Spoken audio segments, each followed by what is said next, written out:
shit early, posted at the park, MLK Day. Put it down, shoot it up, I did this shit game.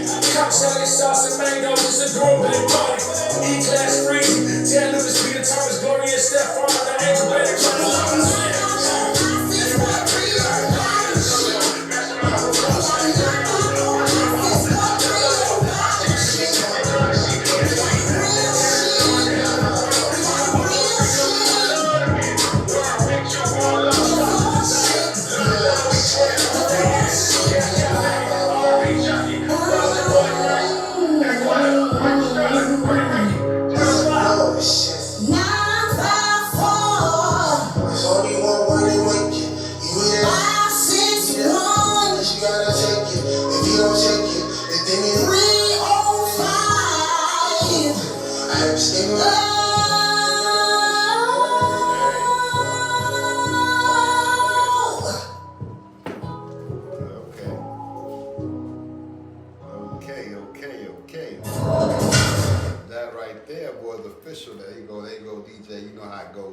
support the artists we come in the building, man. What's up, Cliche, man? You know how you feeling? How's everything, man?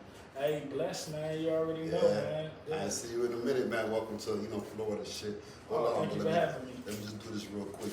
Shout out to the sponsors out there, you know what I'm saying? Shxt Studios, you know what I'm saying?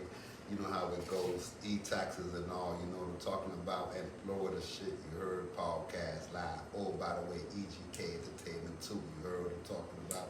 It's a movement, and now here we go, we got a special guest. I'm talking about this man been putting in work for a long time. Y'all might not know him, but now y'all gonna get to know him. We stay on that ride. Cliche, welcome to Florida Shit Podcast. Oh man, thanks for having me. Thanks for having me. I'm glad to actually be here, man. Yeah. Been trying to get here for a very long time. Okay. Just happened to work out. I appreciate that, man, and I'm happy I stepped up in the scene, man. Hey, you've been putting in a lot of work, man. Yeah. And now, what's up with this song, man? Like, first off, though, you got new followers. Yeah. Introduce yourself, man. Well, everybody, I go by the name of LLC. That's Ladies Love Cliche, and I've been doing this for quite some time, and glad to be finally getting the recognition that I feel like been well overdue. So thanks for this platform, for allowing me to continue to push my fans and grow my fans.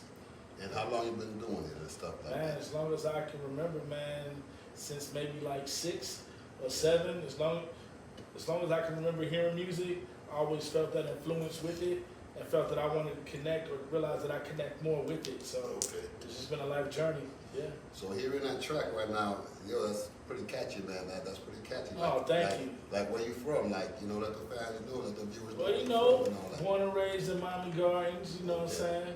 22 Ave, Deuce, you know what that's about, man. Cal City, the whole Cal City area. Throw it up, Cal City in the building, you know what I'm talking about. You already know, representative. You know how I do. Hey, from the hood now, people. It's from the hood, okay. You already know, That's what I'm talking about. So, yeah, man, so, like, I sort of, I'm from the Cal City, man. It was a wild hood and all that stuff. Yeah. How you got influence to music? Like, were you from the streets and stuff like that, or you were more like, let me just focus on the music stuff, or you had a mingle go both ways and then choose music? How it turned out with you?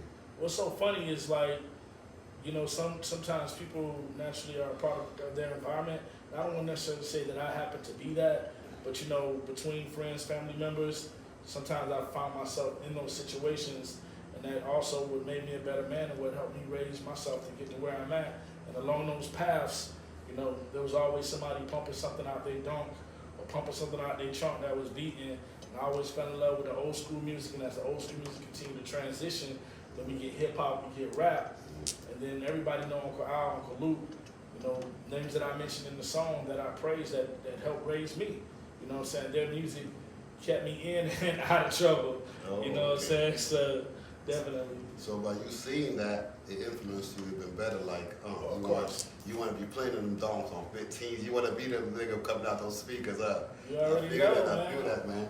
So, word is you be doing your little beats too, and you do your own little thing. Like, what's up with that? Like, what got you doing your own little beats now? Because rappers be just rappers and all that. Yeah, they're waiting for the beat making. And you got your own little studio. You're doing your own beats. Like, explain to the fans, like, what's like, how.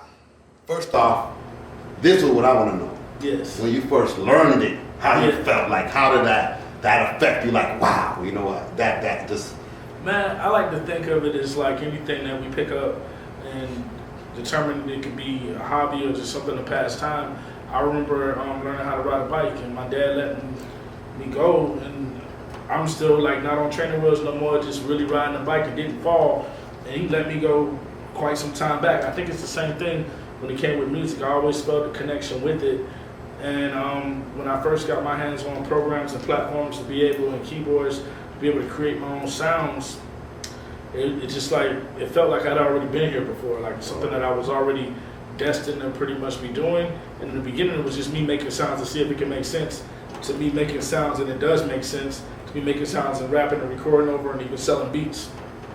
So yeah, it's been a long journey, man. Definitely a long, beautiful journey. That's very powerful, because it's like you're more like, in a sense, as where you're like your own, you can move when you want to move, do what you want to do, because you know most artists got to either look for a beat, buy a beat, or wait for the beat maker. He's free that time that you want a beat done, but you just can wake up at 4 or 5 in the morning and just do your thing.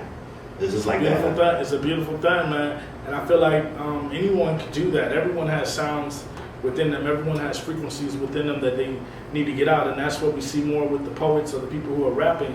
They're trying to find a way to get those sounds out, but they don't know if they tap a little bit deeper. They probably can create a beat because they know what they want to hear. They know the drums that they want. They know the horns that they want to put in the piano, the strings. They might not be able to play it, but they can hum it. The majority of Michael Jackson music was hummed. He hummed it to a producer, and literally they created what he was humming. He couldn't go in there and do what Prince does and play the guitar, play the keys, but he knew what he wanted to hear, and he would hum that to them, and then they would come out with Thriller. So think about that. Everyone got music in them in some way, some shape, or form. It's just all about how tapped in are we willing to go to actually exploit that. So, hey, before we got to step out and, we got to go do what we do, y'all heard that advice now.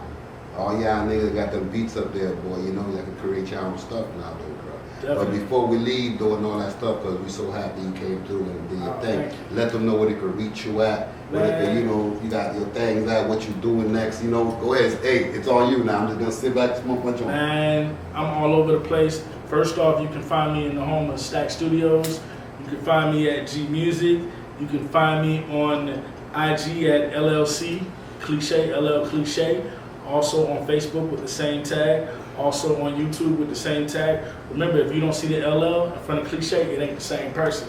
Understand, ladies love Cliche. That's what it is, man. And that's it. Hey, and by the way, Florida shit ain't playing. We got a special performance. It's coming up next. You gotta just tune in. Cliche, thank you for coming through, but now you gotta get ready to do your thing and perform. You're gonna have the fans, the followers, y'all gotta get ready here. Man, do what's that right now. You already know. I'm ready to bless y'all, man.